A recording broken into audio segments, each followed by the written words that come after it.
আমার এখানে poster launch হচ্ছে, টিজার লঞ্চ হচ্ছে, এটা অনবদ্য। কারণ ছাদ যে গল্পটা বলতে চায় সেই গল্প কোথাও কি এই ওম্যান এম্পাওয়ারমেন্টের গল্প, ফ্রি স্পেসের গল্প আমরা হয়তো বিভিন্ন লোককে বিভিন্ন সময় আমরা ফুল গঙ্গোপাধ্যায়ের বইতে পেয়েছি, অন্যান্য বইতেও পেয়েছি। সেটাকে যখন আমরা সিনেমায় দেখব তো আমাদের সবটা নিয়েই বইমেলার সঙ্গে এটা একটা আত্মিক যোগ রয়েছে। এবং সবথেকে বড় কথা যে ছাদের যে আমাদের main protagonist Paoli, she is a writer, এবং ওনার ওই ওপেন স্পেসটা যেখানে উনি গিয়ে গল্প লিখতেন সেটা হচ্ছে ছাদ। তার কাছ থেকে ছাদটা কেড়ে নেওয়া হয়, তারপরে তার রাইটিংকে এফেক্ট করে তারপরে গিয়ে অন্য কোনো পাবলিশার তার জীবনে আসে, তার জীবনের ছাদ হচ্ছে যে চরিত্রটা আমি করেছি, হ্যাঁ, যে ওকে নতুন গল্প লিখতে সাহায্য করে, তার কোম্পানিতে ওকে বলে যে তার প্রেস থেকে যেন উনি গল্প লেখেন। তো এটা একটা রাইটারের জীবনের গল্প, ওটা রাইটারকে নিয়ে যখন সিনেমা, সেটা বইমেলা থেকে আমার মনে হয় না আর কোনো বেটার প্লেস হতে পারে সেই ছবির বা পোস্টারে টিজার লঞ্চে।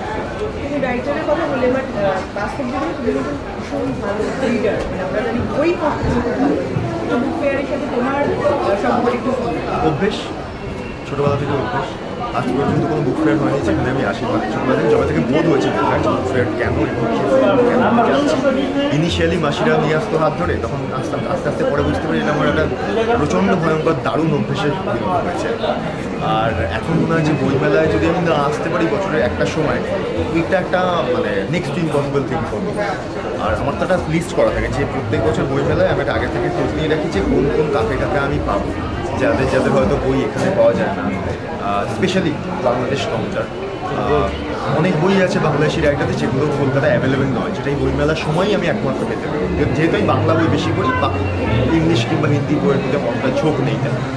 তো সেটা একটা থাকে, কিংবা কোনো রাইটারের সঙ্গে যদি দেখা হয়ে যায় তাহলে ওটা খুব ইন্টারেস্টিং পারে না। যে এখন বইমেলায় সেই সুযোগ যেখানে হচ্ছে আজকে আমাদের কাজের জন্য আমাদের লিঙ্ক একটা অবশ্যই করে, যেখানে আমি রাইটারের বাড়িতে গিয়ে হয়তো সই করে আনতে পারি, কিন্তু বইমেলায় থেকে নর্মাল অডিয়েন্সের মতো তার একটা ফ্যান হয়ে বইটা কিনে তার কাছ থেকে সই করে নিয়ে যাওয়ার আনন্দ, এইটা তো অন্ত কোথাও পাওয়া অসম্ভব।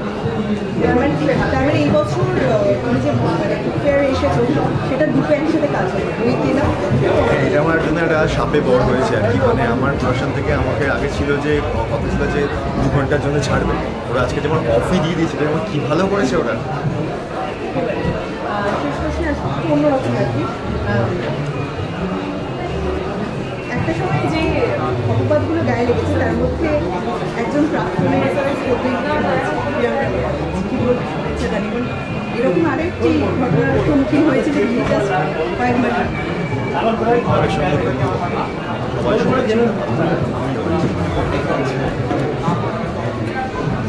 Thank you.